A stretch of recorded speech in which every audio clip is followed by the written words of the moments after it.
वितोबा जी कह रहे हैं इन्फोसिस और एचसीएल टेक में एवरेजिंग करना सही रहेगा क्या? और टारगेट भी जानना चाह रहे हैं, शॉर्ट टर्म व्यू है इनका।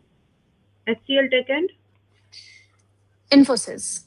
इन्फो नहीं, थोड़ा सा रुक जाइए।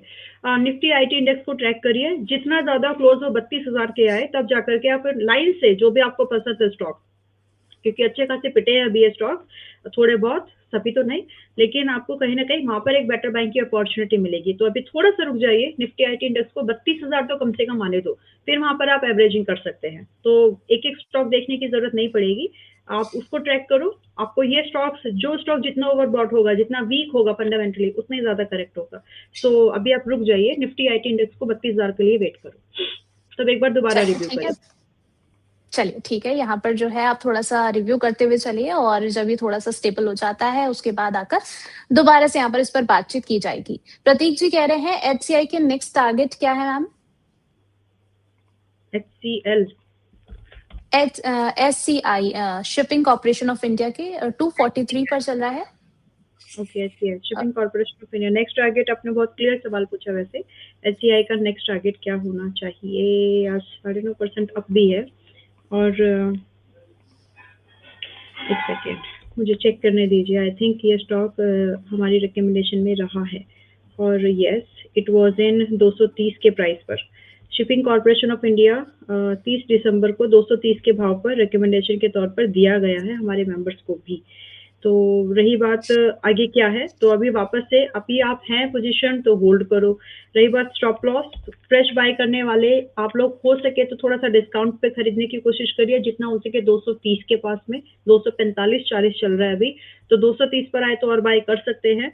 स्टॉप लॉस यहाँ पर 210 रुपए का ही मेंटेन करके चले तो इज मोर देन इनफ।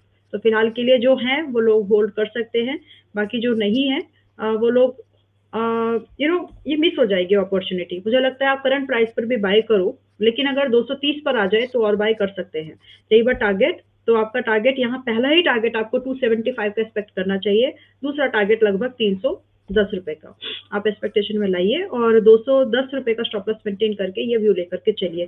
सारा आज मत खरीदो, 230 के आसपास आएगा एक बार, लेकिन खरीद चलिए सकते हैं, क्योंकि मिस हो जाएगी अदरवाइज। चलिए ठीक है, यहाँ पर जो है खरीदारी कब करनी है और अपॉर्चुनिटी मिस नहीं करनी है, ये आपको कहा गया है। बिल्कुल आप इस सलाह को देख कर के चलिए। ममता सेठ जी का सवाल है, कह रही हैं कि अंबाला मैम क्या मार्च तक गोल्ड जो है वो 1,20,000 तक आना संभव है? मार्च तक तो मैं नहीं कह सकती, लेकिन 1.20 पर अगर आपकी एक्सपेक्टेशन है तो मार्च तक तो नहीं लगता, क्योंकि कहीं ना कहीं देखिए gold has its own intrinsic value, और जितना भी घटा उसके हिसाब से लोग बाय करना ही चाहेंगे। बट यस, आप 1,20,000 पर अगर आ जाए तो मैं तो खरीदूंगी। आप भी चाहे तो खरीद लीजिएगा, but March is like a tight time. आपने बहुत शॉर्ट टाइम दिया है, बहुत स्पैन छोटा दिया है 1,20,000 के टारगेट के लिए। तो आ जाए तो खरीद लीजिएगा, लेकिन मार्च तक तो नहीं आता वो लगता। तो इसके लिए बहुत सारी चीजें और कूल ऑफ होनी चाहिए, तब जाकर के 1,20 आएगा। तो आ जाए तो अच्छी बात है, खरीदेंगे, मिल गई। लेकिन अभी तो नहीं लग रहा है। अभी आप ये समझ के चलें कि आपका फरवरी आधा ऑलमोस्ट हो ही गया, 1/3 ऑफ फेब इज गॉन। तो आप यहाँ से ये मान के चले कि आपको अभी यहाँ से क्या करना है, पहले वो देखना चाहिए, राइट। सो फर्दर 157 के आसपास में अप्रैल फ्यूचर लेके चल रही हूँ मैं, ताकि आप एक आगे की प्रोजेक्शन को देख ले, या फिर आप चाहे तो इसको थोड़ा छोटा, मैं इसको करंट में लेके आती हूँ। एक सेकेंड, अप्रैल ही आएगा मिनिमम, ठीक है। तो हम लोग यहाँ से अप्रैल फ्यूचर को अगर मैं एक बार लेकर चलूँ तो आप 1,65,000 का एक पहला भाव टारगेट के तौर पर देख सकती हैं, और लगभग 1,70,000 का।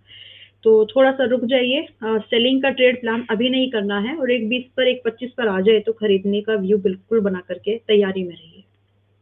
मार्च तक तो नहीं खूब लगता। तैयारी में है कि यहाँ पर अगर 1,20 पर आ रहा है तो बिल्कुल हमारी मम्मी, आप और हम सब लोग तैयार बैठे हैं कि बिल्कुल ऐसे मौके मिले और तुरंत-तुरंत जो है मौका छूट ना पाए, क्योंकि इंसान मैंने मैम बहुत सारे जब यहाँ पर शो करे तो बहुत सारे लोगों के कमेंट्स आए, बोले हमने तो 4 लाख पे चांदी खरीद ली, उसके बाद फिर नीचे आ गई, अब हमें क्या करना चाहिए?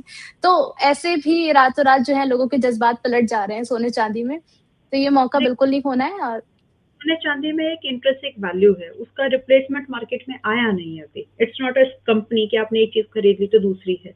तो आप ये समझिए कि अगर ये सस्ते वाले भाव आते हैं तो एक सिंपल जो मैं देख पा रही वो ये है कि जो अपसाइड की मूवमेंट आई थी और जिसके बाद जो डिक्लाइन आया वो सब आप नल एंड वाइट कर दो। ये जब ये सस्ते हो जाएंगे, जैसे चांदी 1,85,000 के आसपास में, सोना आपका 1,25,000 1,30,000 के रेंज में, तो आप ये समझिए कि वही ट्रेंड है जो हमेशा से चलता हुआ आ रहा था। तो मतलब आप ट्रेंड पर बाय कर रहे हो अभी, ना कि आपने इम्पल्सिव बाइंग नहीं है। तो वो जो हुआ ये वी शेप, ये जाने दो, लेकिन आप वापस से आपको वो भी प्राइस मिल जाएगा जो इसका एक्चुअल प्राइस होना चाहिए। तो वहां पर डेफिनेटली जस्ट फॉरगेट अबाउट कि पास्ट में इस बीच में क्या हुआ, आप एक ट्रेंड पर बाय कर रहे हो, उस ट्रेंड के हिसाब से वो एक बहुत अच्छी बाइंग रहेगी।